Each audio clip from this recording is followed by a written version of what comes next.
give me a look away you. All right, so the Bank of Jamaica recently outlined new service standards as guidelines for the operation of ABMs by deposit-taking institutions that it regulates. But many of us are asking, will this make a difference to consumers?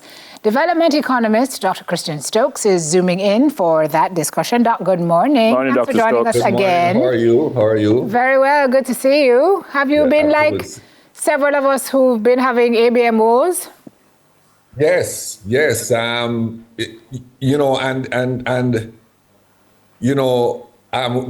phenomenon in psychology called learned helplessness, where something bad happens to you all the time. You just absorb it. You don't even notice anymore. So we all get up to the ABM and there's no cash in it. And at one point we would be all upset, and now we just where's the next one, which is not good. So it. I think it's good that's. I don't agree with all of what is being proposed, but I think it's good that some position is being taken on it.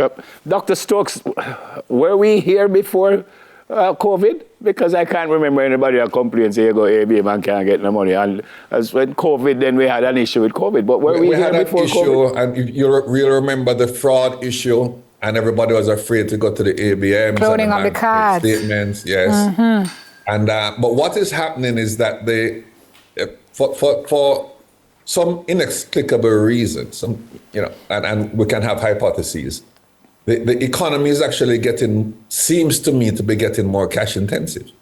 For all the thing about, wallet and digital this and digital that, people want cash, and that seems to be increasing, or if it's not increasing, our capacity to meet that need is at least stagnated.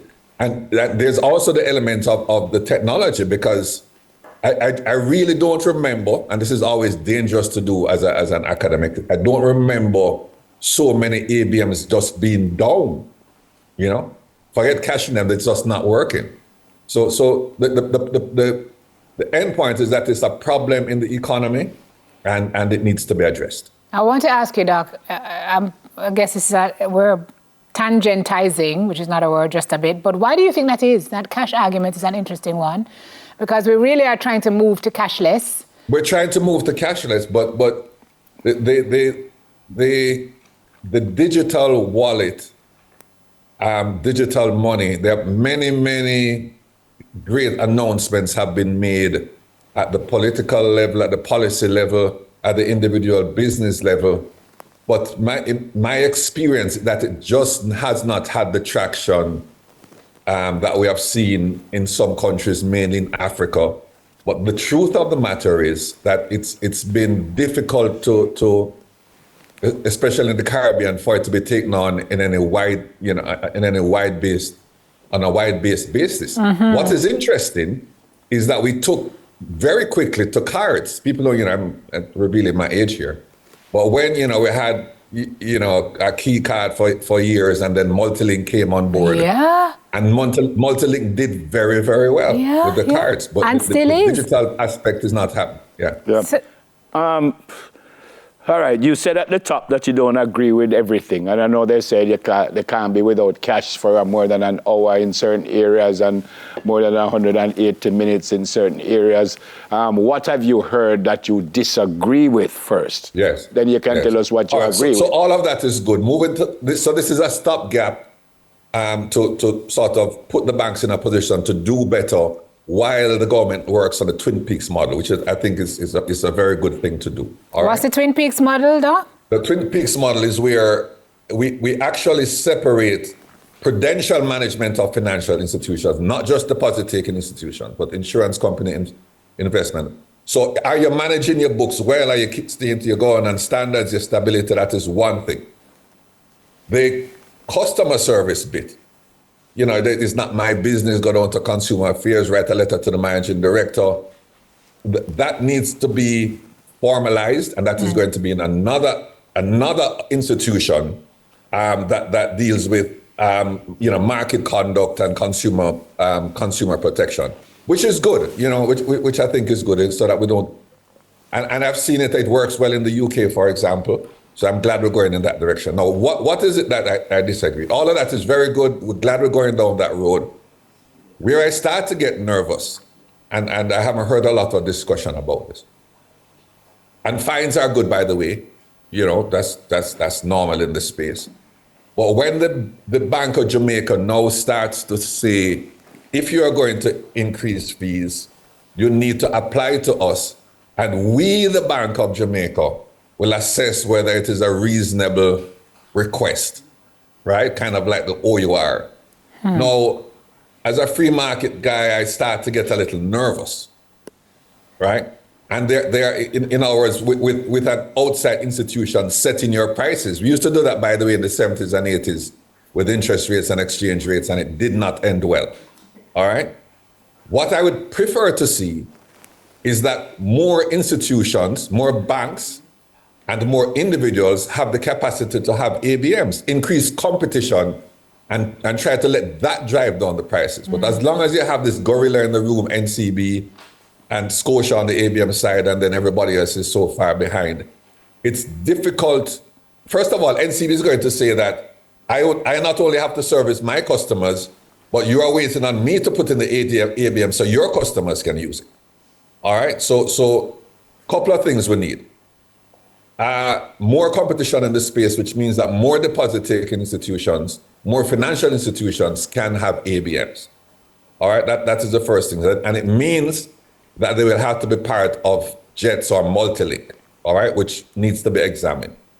The other thing I think we should think about is that the gas stations and the supermarkets themselves should be able to have ABMs. I mean, you know, you folks are well traveled. You're going to a gas station or a supermarket in the US or in Europe, and they have their own ABM. Yeah, and some here do, and it's very, very convenient.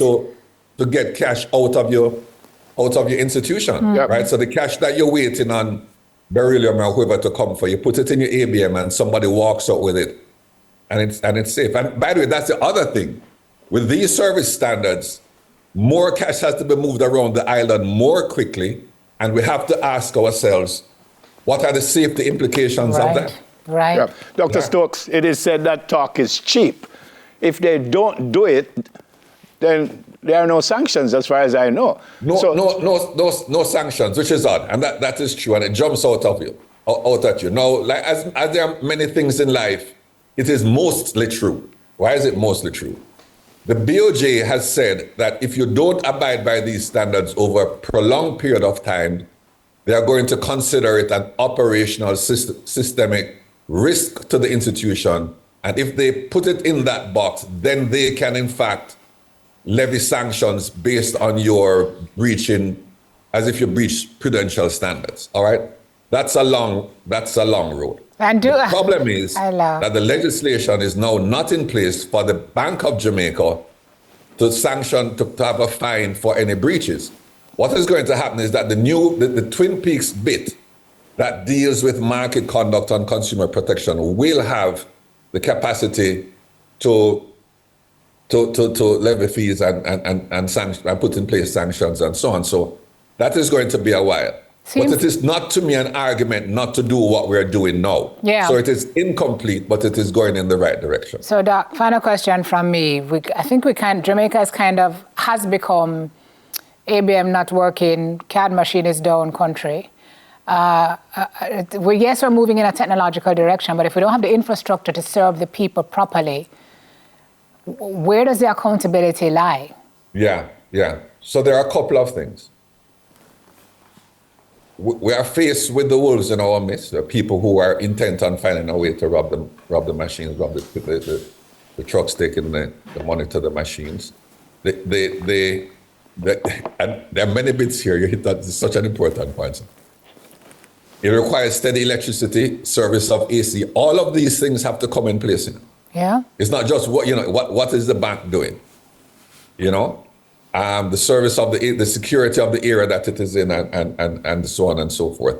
What this will essentially do is force banks and owners of ABMs to put pressure on the infrastructure, and some of that may actually come back to JPS, for example, the folks servicing your ACs, because all of these contribute to ABMs going down. Right. And the volume of which ABMs are used in Jamaica is not normal. But this puts the onus on the banks to put pressure on that supporting infrastructure to make sure that they can deliver on these standards. All right, we have to go, my friend. Thanks as always for speaking with us. Always a pleasure. And Bertus, I have to say, after I was on last time, somebody said to me, look, Bertus, he looks so distinguished with his beard. So you'll notice I have, I'm not at your level yet, but I'm aiming for the distinguished, and I hope to get to your standard. It's just because I couldn't afford the barber, by the way. Blessings, my friend. God bless. Blessings. Good to see you. Take care, Doc. Always good to talk to you. Development economist, Dr. Christian Stokes. After the break, they're here. 2024 Schools Challenge Quiz winner, St. Jago High, joining us on set. We're back with that after this.